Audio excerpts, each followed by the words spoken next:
Welcome back to Fantasy Football Today. I'm Jamie, that's Dave, that's Heath. We have the starts and sits you need for week number 8. This is going to be a fun week. It's better than week 7 when we had all those teams on a bye and all the injuries we were dealing with. We still have some injury concerns, and there are 2 teams not playing in this matchup.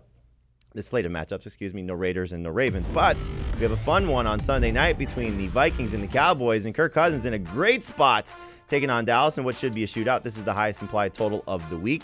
Well north of 50 points between these 2 teams are expected, and hopefully they deliver. You know, the Cowboys, as long as Dak Prescott's there, should put up their side of the ball. They are the #1 scoring offense and most total yards per game from any team in the NFL. Well, Vikings not far behind, and I think Kirk Cousins a big reason why. 24.3 fantasy points per game on average, 26 or more fantasy points in 4 of 6 starts, and the Cowboys have already allowed 3 quarterbacks to go over 26 fantasy points on the season. So you see, we like him here as a top 10 fantasy quarterback. I'm the low guy on Kirk Cousins. Who would have thought? I probably have to adjust my rankings, so we're straight 9s across the board. So, Dave, what do you like about Cousins this week? I like that he's been one of the better quarterbacks this season against man coverage. His completion rate against man coverage, 68%. That's 5th highest in the NFL, according to True Media. Dallas lines up in man coverage on 41% of their defensive snaps. High-scoring game, a defensive coverage that Cousins should sink his teeth into, and I think Adam Thielen was back on the radar the last time this team played. I think he'll continue to be there along with Justin Jefferson. Look for a lot of points. I mean, Mike Zimmer's finally letting Kirk cook. We're finally seeing him throw the football on a regular basis, at least 32 pass attempts in every game this season, 2 games with 48 or more. This is a high-flying Vikings offense, and it should be with Justin Jefferson and Adam Thielen. Love Cousins this week. And like Tyler Conklin and KJ Osborne as sleepers this week, given the matchup and the circumstances for them. All right, let's go on to the starts and sits. The starts for me, excited about a few running backs here. Damian Harris, good matchup against the Chargers. Elijah Mitchell, good matchup against the Bears, especially if Akeem Hicks is out one more time. And as long as Antonio Gibson's healthy, he should dominate this Broncos defense. They are really bad and really beat up, especially in their linebacker core. So like the setup for those guys this week.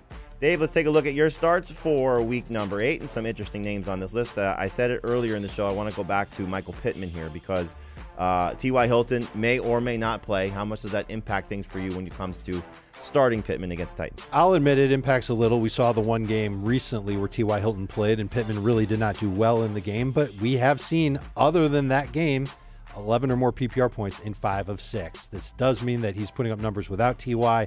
I can't help but think he's still going to get a decent amount of targets from Carson Wentz. The last time these teams played each other, Carson Wentz was all beat up. He wasn't throwing the ball well. Look at how Wentz has played the last 4 games. Pittman's his #1 target. The Titans have allowed 4 touchdowns to wide receivers in their last 5 games. That's what you're looking for from Pittman to get off of that 6 for 60 floor, which is what he had last week. Last time he played against them. It's really interesting. I'm excited. Come on. It's really interesting that the last time these 2 teams met, it was the worst game for Carson Wentz and the best game for Ryan Tannehill. He had 2 bad ankle sprains in that game. He said he was standing in mud. Wentz, since that game, 20 or more fantasy points in 4 straight. So the one concern would be is that Houston game when Pittman was clearly left out with T.Y. Hilton back, and so you hope that doesn't happen. But this much more of a more competitive showing between these 2 teams because the Texans did not play very well in that game. All right, Heath, let's take a look at your starts here, and this might be a record. First time we have a Jets player as a start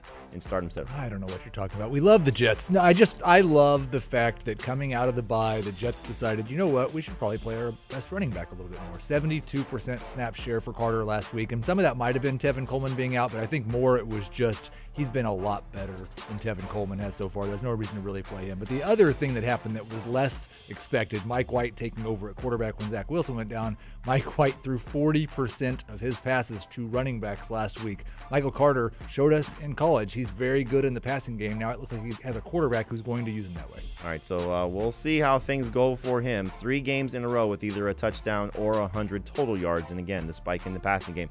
I think one concern that I did have, which I'll adjust my rankings to reflect that, was we thought Ty Johnson might miss the game because of a potential concussion. He's going to play. So Carter's still, I think, in a good spot because, like you said, still should be the lead running back.